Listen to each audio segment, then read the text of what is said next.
Movie recaps. Today I will show you an action, thriller film from 2008, titled Terra Nova. Spoilers ahead. Watch out and take care. On the cold hills of a deserted island, Dylan is trying to find a safe spot to camp. He walks for miles until he slips and falls into a freezing river, but after floating away for a while, he manages to climb out and continue his journey. When he gets too tired to keep going, he stops to rest against a big rock, grabs a flower to eat, and begins thinking back to how all this started. Dylan is in jail for life for the assassination of 6 men, when one afternoon, he's taken to see the prison governor, who asks him what he dreams of. He isn't the only person going through this. Various of his fellow prisoners are also being called to the governor's office and are asked the same question. Morayak says he wants to see the sea, Yakut wants to witness the war against China, Obazyanka won't speak, Abazian wants to work in this prison and be a governor, Tolya wants to follow the progress of the space station, and Sipa wants to see women again, but Dylan's answer is never shown. The governor tells them they've been selected to be transferred to a penal colony, and shortly afterward, all prisoners are boarded into a ship. Just like in the actual prison, the prisoners are divided into groups and put into cells, although Abazian acts like he is the boss and even kills a man to take his bed. When the hatch is finally closed and the boat takes off, the prisoners start panicking, thinking this has all been a trick to let them die at sea. As the men begin getting violent, Dylan remembers a conversation he had with Sipa back in prison. Sipa has some severe mental issues and would always draw on the wall and talk nonsense, but that day, he mentioned heaven and hell not having any seats left and a third purgatory-like place being prepared for people like them. Julien had thought it was more of his usual nonsense back then, but he's starting to see the merits of it now. After a while, everyone calms down and tries to spend the trip chit-chatting and eating, but in the middle of the journey, a gang escapes from one of the cells, looking for their compatriot. Abazian pretends to negotiate at first only to kill the man they're looking for, causing a riot to start. Prisoners on both sides begin hitting and killing each other through the bars except for Starry, an old man that stays behind praying. The fight doesn't last long though. The guards quickly arrive and after stopping them with a warning shot, they throw a sleeping gas grenade to knock them all out. Eventually, they make it to a deserted island, where the prisoners are put into numbered handcuffs and left at the beach so they can listen to what Mr. Olafsson and Marta, the heads of the Terra Nova project, have to say. Since the death penalty has become illegal in all countries, prisons have been running out of space to hold such a large number of criminals, which is why the Russian government has offered this land to start this project, funded by some international organizations. Starting today, the prisoners are colonists living under their protection, and everything they need to survive is being provided, including food that should last 3 months. A satellite will be watching them all the time, and there also are some communication buoys around. They have the possibility to take a boat to one of them to press the red button and say what they need. If a green light appears, that means the request has been accepted. Abazian isn't happy about the idea of being recorded 24/7, so he throws a big rock in protest, but the guards quickly make him stand back with some warning shots. Marta clarifies that the buoys can also be used to ask to leave the project by saying their name and the reason why they want to leave. If they do, they'll be returned to prison. By putting the buoys on the sea instead of on the beach, they make sure that the decision is thought twice before risking getting on a boat. Before leaving, the guards drop a bunch of keys on the sand, explaining they are numbered to match their handcuffs.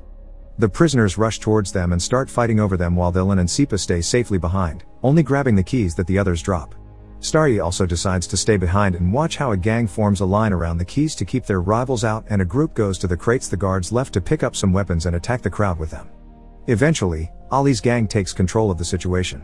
Ali gets a jacket and good shoes for himself and Starry before choosing a man to send out on the boat, but as soon as he grabs someone, the group takes the chance to attack and the fight starts again. Dozens of men die in the fight. Morayak kills Ali with a rock, Abazian kills Starry also with a rock, and the 3 men that get on a boat to reach the buoy fall to the sea and die drowning.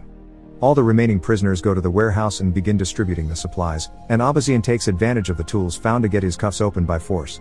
Dylan packs a bunch of supplies in a bag and grabs himself a jacket while listening to Sipa say there is no way the food will last 3 months. Then he leaves the area to survive on his own and hopefully find a way out of the island, taking us back to the beginning of the story. Dylan explores the island until he finds an area with no snow and a rocky formation that will provide some shelter, so he decides to sit there while looking at a picture of his family that he's kept hidden in his prison uniform. He misses them terribly, and falls asleep with tears in his eyes. Sometime later, he wakes up when he hears some squealing. Turns out the supplies were filled with rodents, and they are now eating through his food and bag. When it starts raining, Dylan finds shelter under the rock formation he saw before, getting a fire going for warmth and heating some water. After it stops raining, he catches a bird and roasts it over the fire. That's when Sipa finds him. As he chit-chats with him, he tries to steal his knife, but Dylan sees him and takes it back. Sipa offers some salt he had with him and his help in exchange for some meat, which Siling accepts, so Sipa goes to pick up more wood and sees the family picture on Dylan hung on the rocks, which makes him blow a kiss at Dylan's wife. Afterward, They share the bird, and when they're done eating, Sipa walks to the edge of the cliff, explaining he doesn't jump because he's too afraid. He asks Dylan why he won't die either, and Dylan explains it's because of his family. They're dead and he wants to be buried next to them, which can't happen if he dies on the island. The two men fall asleep, and when Dylan wakes up, he finds Sipa has stolen the picture to use it as inspiration for his debauchery.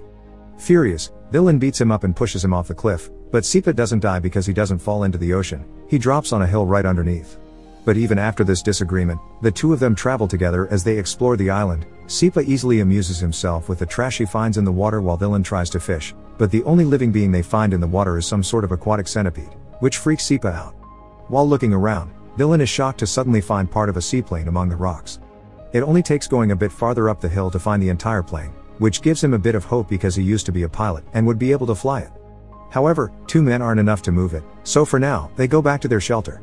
Dylan starts a fire with some matches he had grabbed at the warehouse, but there's something in them that creates a very toxic smoke.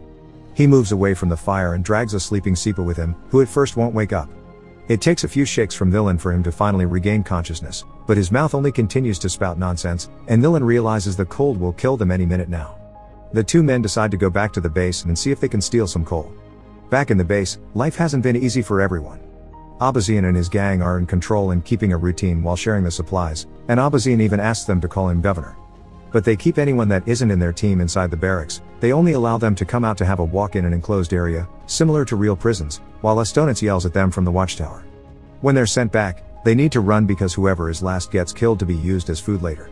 Dylan and Sipa manage to reach the coal box and find the remains of a fire. After walking for so long, they're almost freezing, so they can't help laying down next to the fire and falling asleep. But Sipa wakes up quickly when he hears some noises. The gang is coming over with their latest prisoner for roasting.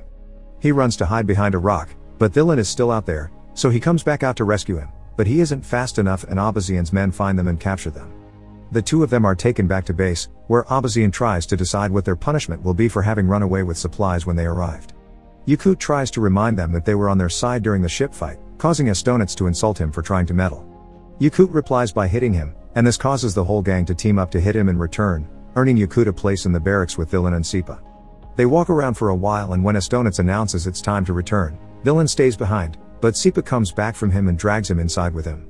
They can only watch as the last standing man is captured and tied to a pole, begging for some water as his last wish, so Sipa takes pity on him and brings a cup to his lips before he is killed. Later, before going to sleep, the group discusses the possibility of rebelling. They're unsure because it may be dangerous, but Shram convinces them it's worth trying. The next morning, Tolya shows Abaziankat that he's installed a secret trap in his workshop to catch any potential thieves. After the group takes his daily walk, Estonitz tries to get them back inside to get the usual game going, but only two men run. The rest stand back and come together while Yakut throws a rock at Estonitz to shut him up. Dylan walks up to Abazian and offers him a deal. If he lets them go to the buoy and ask for food, he'll tell him the location of the plane he found. Abazian accepts and opens the gate to let them out. While Tolya and Dylan go with two other men on the boat, Abazian asks his men if they know anything about Dylan, and that's how he learns he was a pilot, that his family died in a plane crash, and he went to jail for killing flight dispatchers at the airport with a rifle. This crime was classified as murder in a state of severe emotional agitation, which Abazian thinks means Dylan has a guilty conscience. As soon as the boat is far enough, he orders the group to go back to the barracks, canceling his deal. Yakut tries to confront them, but he's immediately killed, so Abazian grabs one more man before declaring the game is on again. The group can only run back to the barracks since a fight would be a very bad idea because Abazian's men are armed. Meanwhile at sea, one of the men falls off the boat, but they catch him just in time and drag him back up. Tolya reaches the buoy and asks for help, but it's broken, and not even his tools will help. They go back to the shore and Dylan tells Abazian that food is on its way, but Abazian doesn't believe him because there wasn't a green light of confirmation. Tolya reminds him of the existence of the plane, but Abazian doesn't believe that's true either, but it inspires Obazianka to move around with his arms open like one. Abazian finds this distracting and grabs him by the neck, so Tolya uses the chance to come at him from behind and kill him. Two other members of his group, Amurbek and Ertsanov, kill the rest of their gang and watch Estonitz run away before they can catch him as well. They ask Dylan what to do next, and he asks them to free the men from the barracks because he swears food is coming and they just didn't see the light because it was broken.